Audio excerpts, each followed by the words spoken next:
Have you ever felt invisible as a pedestrian? Perception has limits. I started a study.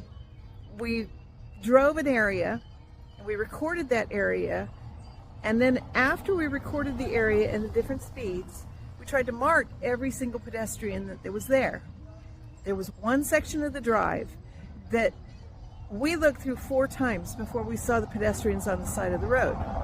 Why is that? What is it about the driving task that makes us so blind to the people around us? Do we stop being people when we're driving? It has a lot to do with our ability to see and how far we're capable of seeing other people, specifically other people's faces. So what can we see? You can see most facial expressions, almost every single one of them, with great clarity out to about 90 feet. You can see extreme expressions out to about 135 feet. Your eyes actually have a very small spot right in the middle that has super, super amazing resolution. That area right around your focal point can see the difference between a millimeter at 90 feet. And that's the way your eyes have always worked. You don't even see more than black and white outside of about 10 to 15 degrees. But you remember what those colors are, and so you imagine those colors. What you're capable of seeing as a human being is very important in terms of the way you behave. The things that you can readily see and recognize as threats or treats, those things get really high priority in your mind.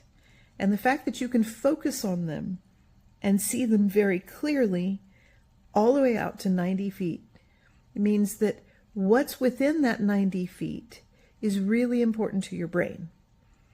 What's outside of it loses its significance because the things that are outside of that distance are not likely to give you any kind of social feedback. They're not likely to be close enough in proximity to physically hurt you. And they're also not likely to be close enough to you to give you anything of real value. You've lost all your social connection past that distance. You've lost all your physical threat past that distance. And you've lost all the benefits too. So let's see what that looks like when we put it in a plan view. Now here's the thing. As a driver, I see directly in front of me. I can move my head a little bit, but I don't know about you. As you get older, that doesn't happen as much. And it turns out you really didn't need to. Your eyes do an awful lot of that work on their own. But when you're looking forward, your eyes really only work about 20 degrees from center. At 16 degrees, you can't tell the difference between a clock face and a human face. Which means, as a driver, you quit looking any farther out than about 20 degrees. Now, if you're turning the corner, if you've got things that you have to look at, you do that. But for the most part, particularly when you're driving down a straight section of roadway, you're pretty much looking straight ahead and at a 20-degree angle around you. When you throw that onto a plan view, that 20 degrees and the 90 feet that you can see basically everything, you get a corridor that's about 60 feet wide. Now, that number pops up in a lot of places around the world. In most of the oldest cities in the oldest parts of the world, the busiest, biggest road they have is often 60 feet wide from building face to building face. If there are parade routes, they get a little bigger. But for the most part, that 60 feet dimension pops up everywhere. And it has a lot to do with your ability to feel comfortable in that space. So if that area is only 60 feet wide and you're walking down the center of it, you can unconsciously monitor everything that's going on around you without having to actually lay your eyes on the things that are happening there. You know who's there, you know what's going on, and if there's any threats or any friends, treats, you know that. You can see them out of the corner of your eye, and you don't actually have to focus on them to pay attention to it. The problem is, when you get to corridors that are wider than that, you can't do that unconsciously anymore. You have to actually turn your head and turn your eyes and scan to see all of the things around you. That means you're keeping your head on a swivel, and it's a very uncomfortable feeling. Architects will often talk about a space that is really large as feeling open and exposed. Now, when you're driving, what you're looking for, the targets that you're trying to focus on, are big rectangular boxes. And so they can be a long way away because they're huge, and you'll still see them. They'll still be within your 20-degree cone of vision. They'll still be something that you can actually see because they're large enough to pay attention to. But people are very small in comparison to those big boxes. So you get into those big environments like I just showed you, and people are dwarfed by that environment, and you don't pay attention to them. This is the third of the mental frameworks. The first one was that nearly everything that you do is automatic. The second one is that people get priority. You're going to see people faster and easier than anything else if you're capable of seeing them. And that's the third one, capability. Your perception has limits. You can only see so much so far. If it's a big thing, you can see it farther away. If it's something like a human being that really matters to your brain, you need to be in a very compact, very contained, very enclosed space.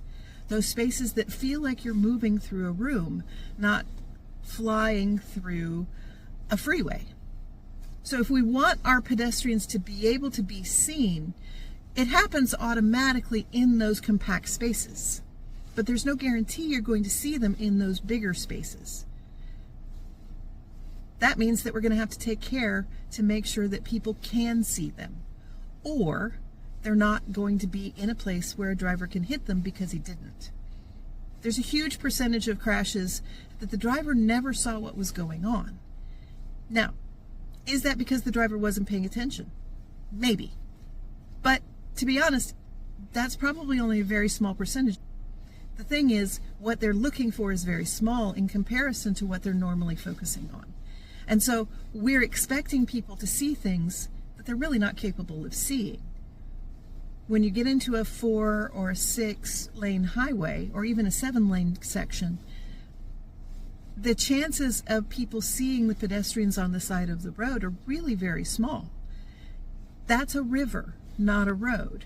We would never have a canal or a river that we didn't put a guardrail on, especially if we knew people were going to be walking next to it. You know, if it's a section of canal that nobody ever walks on, that's one thing. But if you've got a section of canal that's got a pedestrian walkway or a pathway on it, no one would assume that that pedestrian doesn't need a railing. Because if nothing else, there's going to be kids there. There's going to be people moving around there. And you would never want to have the risk of them falling in. How is a roadway any different? They're not. So, if you're in the process of designing or redesigning corridors, if you're thinking about how those corridors work from a pedestrian or a bicycle standpoint, when it gets above about 3 lanes, you're looking at a river, not a road, and you need a railing, especially if you're going to have people there regularly. In places where it's really tight and contained, and the environment is very narrow, you don't need as much, because people are already focusing very close to themselves, and it's much more likely that they can actually interact with the people around them face to face. So next week, we're going to talk about expectations. I mentioned expectations a couple of times, and it's a really key part of driver psychology. What you see is not what's visibly in front of you. You see what you expect to see. And if you don't expect to see it, you're probably going to miss it. Next week. See ya.